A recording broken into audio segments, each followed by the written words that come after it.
வணக்கம். திசைகளின் 10 மணி செய்திகள். India Malaysia உறவுகளின் அடிப்படையில் எதிர்காலம் மிகவும் பிரகாசமாக இருக்கும். இலக்கவியல் அமைச்சர் கோவிந்த் சிங் நம்பிக்கை. மலேசியாவிற்கும் இந்தியாவிற்கும் இடையிலான உறவுகள் அடிப்படையில் இரு நாடுகளுக்கும் எதிர்காலம் பிரகாசமாக இருக்கும் என்று மலேசிய இலக்கவியல் துறை அமைச்சர் கோவிந்த் சிங் தியோ நம்பிக்கையை தெரிவித்தார். மலேசியாவிற்கும் இந்தியாவிற்கும் இடையிலான உறவுகள் நீண்ட காலமாகவே கட்டிக்காக்கப்பட்டு தொடர்ந்து வலுவடைந்து வருகின்றன. கலாச்சார ரீதியாகவும் மதத்தின் அடிப்படையிலும் இரு நாடுகளுக்கும் இடையில் ஓர் ஒற்றுமை இருந்து வருகிறது. அதன் அடிப்படையில் இரு நாடுகளும் நிறைய விவகாரங்களை பகிர்ந்து கொண்டு பரஸ்பர உறவை வலுப்படுத்திக் கொண்டு முன்னேறி வருகின்றன என்று கோவிந்த் சிங் தெரிவித்தார்.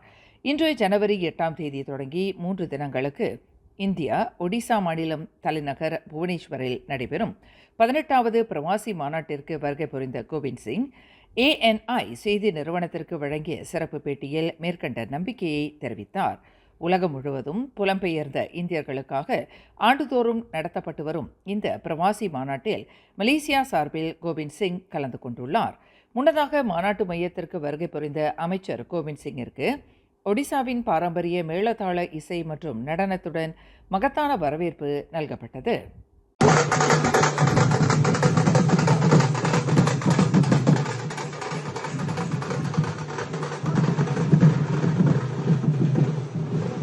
பெண் ஒருவர் கோவிந்த் சிங்கிற்கு ஆர்த்தி எடுத்து வரவேற்றதுடன் அவருக்கு சால்வை அணிவித்து பூங்கொத்து வழங்கி வரவேற்பு நல்கப்பட்டது. இம்மாநாட்டின் தொடக்க விழாவில் இந்திய வெளியுறவு அமைச்சர் எஸ் ஜெய்சங்கரை சந்தித்து கோவிந்த் சிங் கலந்துரையாடினார்.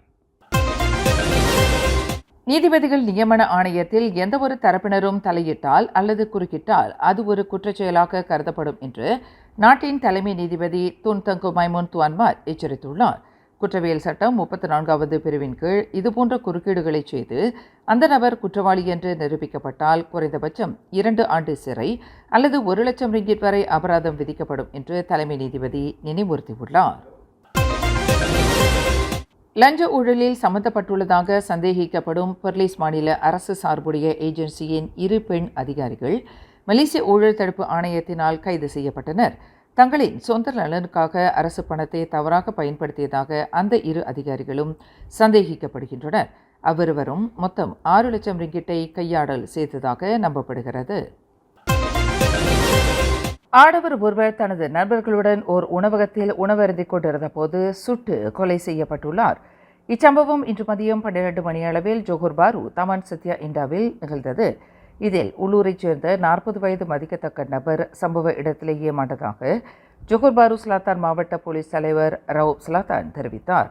அந்த நபரை சுட்ட சந்தேக பேர் வழி மற்றும் கொலைக்கான காரணம் ஆராயப்பட்டு வருவதாக ரவுப் ஸ்லாத்தான் குறிப்பிட்டார். பினாங்கு மாநிலத்தில் அரச மலேசிய போலீஸ் படையில் பணியாற்றி வரும் போலீஸ் அதிகாரிகளில் சிறப்பான பங்களிப்பை வழங்கி தங்கள் ஆற்றலை வெளிப்படுத்தி போலீஸ் படைக்கு பெருமை சேர்த்துள்ள அதிகாரிகள் பதவி உயர்த்தப்பட்டுள்ளனர். இன்று ஜனவரி 8ஆம் தேதி பினாங்கு போலீஸ் தலைமையகத்தின் தேவான் முத்தியாரா மண்டபத்தில் பினாங்கு மாநில போலீஸ் தலைவர் Dato Hamza bin Haji Ahmad தலைமையில் நடைபெற்ற 2025ஆம் ஆண்டுக்கான ஜனவரி மாத பேரணியில் போலீஸ் படையின் நம்பிக்கையை உயர்த்தி பிடித்த அதிகாரிகள் இன்ஸ்பெக்டர் பதவியிலிருந்து அசிஸ்டன்ட் சூப்பரிண்டென்டென்ட் போலீஸ் எனும் ASP அந்தஸ்துக்கு உயர்த்தப்பட்டு கௌரவிக்கப்பட்டனர். அவர்களின் 4 இந்திய போலீஸ் அதிகாரிகளும் அடங்குவர். அரச மலேசிய போலீஸ் படையில் கடந்த 14 ஆண்டுகளாக நம்பகத்தன்மையுடன் சேவையாற்றி வரும் ASP லோகநாதன் கிருஷ்ணன் 25 ஆண்டுகளாக திறன்மிக்க சேவையை வழங்கி வரும் ASP யோகேஸ்வரன் கணேசன் 14 ஆண்டுகளாக சீரிய முறையில் சிறப்பான பங்களிப்பை வழங்கி வரும் ASP காளிதாசன் வி ராஜகுமார் மற்றும் 14 ஆண்டு காலமாக ஆற்றல் மிக்க சேவையை வழங்கி வரும் ASP ஜி கோபிநாத் கோவிந்தன் ஆகியோரை ASP அந்தஸ்துக்கு பதவி உயர்த்தப்பட்டுள்ள இந்திய அதிகாரிகள் ஆவர்.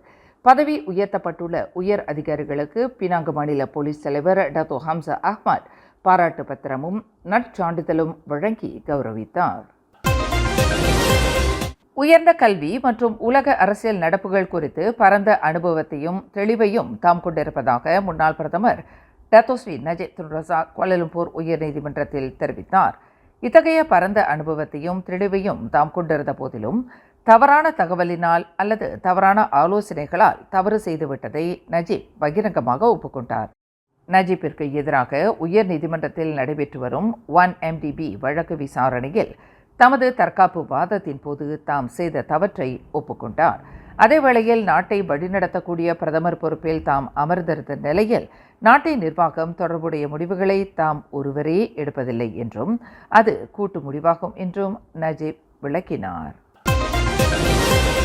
வர்த்தக வாகனங்களை பரிசோதிக்கும் அரசாங்க ஏஜென்சி ஒன்றில் நடந்த லஞ்ச ஊழல் தொடர்பில் அந்த ஏஜென்சியின் இயக்குநர் மற்றும் நிறுவனம் ஒன்றின் 3 இயக்குநர்களை மலேசிய ஊழல் தடுப்பு ஆணையம் இன்று கைது செய்துள்ளது.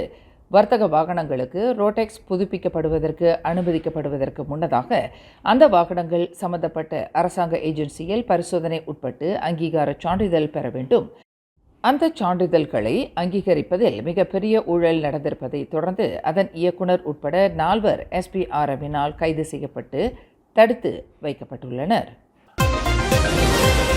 பள்ளி பேருந்தின் மாதாந்திர கட்டணம் 10 ரிங்கெட் உயர்த்தப்படுகிறது. இந்த கட்டண உயர்வு பிப்ரவரி மாதம் முதல் அமலுக்கு வருவதாக மலேசிய பள்ளி பேருந்து நடத்துனர்கள் சங்கங்களின் சம்மேளனம் இன்று அறிவித்துள்ளது.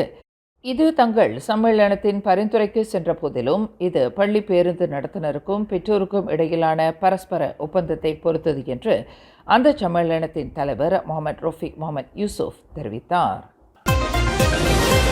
கடந்த வாரம் ஜோஹர் பாரு ஜலான் ஜமாலுவாங் மிர்சிங் சாலையில் கார் ஒன்றின் பூத்திலிருந்து ஆடவர் ஒருவரின் சடலம் மீட்கப்பட்ட சம்பவத்தில் முக்கிய கொலையாளி என சந்தேகிக்கப்படும் நபர் ஒருவர் நாளை நீதிமன்றத்தில் குற்றச்சாட்டப்படுவார் என்று ஜோஹர் மாநில போலீஸ் தலைவர் கமிஷனர் டத்தோகுமார் முத்துவேல் தெரிவித்துள்ளார். அந்த சந்தேக பேர்வழியை நீதிமன்றத்தில் குற்றச்சாட்டுவதற்கு மாநில ப்ராசிக்யூஷன் அலுவலகம் ஒப்புதல் வழங்கிவிட்டதாக டத்தோகுமார் குறிப்பிட்டார். ஒரு லாரி ஓட்டுநரான 35 வயதுடைய அந்த நபர் குற்றவாளி என்று நிரூபிக்கப்பட்டால் மரண தண்டனை அல்லது கூடியபட்சம் 40 ஆண்டு சிறை தண்டனை விதிக்க வகை செய்யும் குற்றவியல் சட்டம் 302 பிரிவின் கீழ் நீதிமன்றத்தில் நிறுத்தப்படுவார் என்று டத்தோகுமார் தெரிவித்தார். மின்சார கேபிள் கம்பியில் சிக்கி மோட்டார் சைக்கிள் ஓட்டி ஒருவர் பரிதாபமாக மாண்டார். இச்சம்பவம் நேற்று மாலை 5 மணி அளவில் புக்கெட் மிர்தாஜம் ஜலான் கூலிமில் நிகழ்ந்தது. வாரந்தூக்கி லோரியில் சிக்கிய கேபிள் கம்பி சாலையிலும் தொங்கிக் கிடந்ததை அறியாத அந்த மோட்டார் சைக்கிள் ஓட்டி கம்பிக்கு மத்தியில் சிக்கி சம்பவ இடத்திலேயே மாண்டதாக சிவராங் பிராய்த்தங்கா மாவட்ட போலீஸ் தலைவர் ACP ஹெல்மி ஆரிஸ் தெரிவித்தார்.